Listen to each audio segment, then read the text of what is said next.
যুক্তরাষ্ট্র থেকে ভারতে খনিজ তেল আমদানি লাফিয়ে বাড়ছে। ভারত চলতি বছরের জানুয়ারি থেকে জুন মাস পর্যন্ত যুক্তরাষ্ট্র থেকে গত বছরের তুলনায় ৫১% বেশি তেল আমদানি করেছে।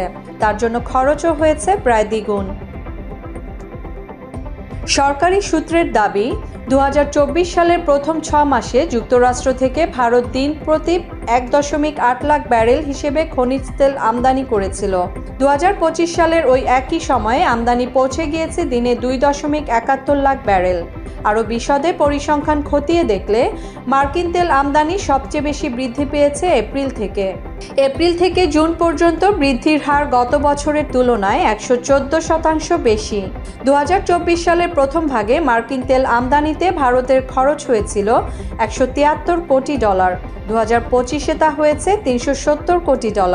সূত্রের আরও দাবি, আপাতত মার্কিন তেল আমদানি কমার কোনো সম্ভাবনাও নেই, বরং আগামী দিনে তা আরও বাড়তে পারে। পরিসংখ্যান অনুযায়ী ২০২৫ সালের জুন মাসের তুলনায় জুলাই মাসে আমেরিকা থেকে তেল আমদানি ২৩% বেড়েছে। সার্বিকভাবে ভারত আমেরিকা থেকে যে পরিমাণ তেল আমদানি করত তা মোট আমদানির ৩% ছিল, তবে তা বেড়ে এখন ৮% হয়ে গিয়েছে।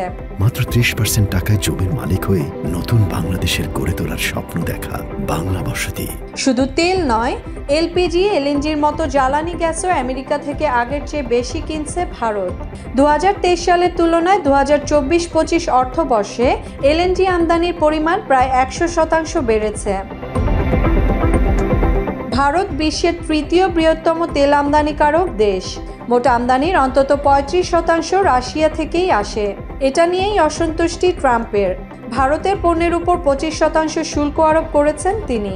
সেই সঙ্গে জানিয়েছেন, রাশিয়ার সঙ্গে বাণিজ্য চালিয়ে গেলে ভারতকে দিতে হবে জরিমানা। এই প্রকাশ্য অসন্তুষ্টের পরেও নয়াদিল্লি কিন্তু আমেরিকার সঙ্গে সম্পর্ক জোরদার করার বার্তা দিয়েছে। পররাষ্ট্র মন্ত্রণালয়ের মুখপাত্র রণধীর জয়সওয়ালকে এ বিষয়ে প্রশ্ন করা হলে রাশিয়ার প্রসঙ্গ এড়িয়ে গেছেন তিনি। বলেছেন, যুক্তরাষ্ট্র ও ভারতের সম্পর্ক অনেক পরিবর্তন এবং চ্যালেঞ্জের মধ্য দিয়ে এগিয়েছে। একে অপরের স্বার্থের প্রতি পারস্পরিক শ্রদ্ধা অটল রয়েছে। যুক্তরাষ্ট্রের সঙ্গে প্রতিরক্ষা সম্পর্ক গত কয়েক বছরে আরও শক্তিশালী হয়েছে। মুসলিমা জাহান মিতু, বাংলা এডিশন।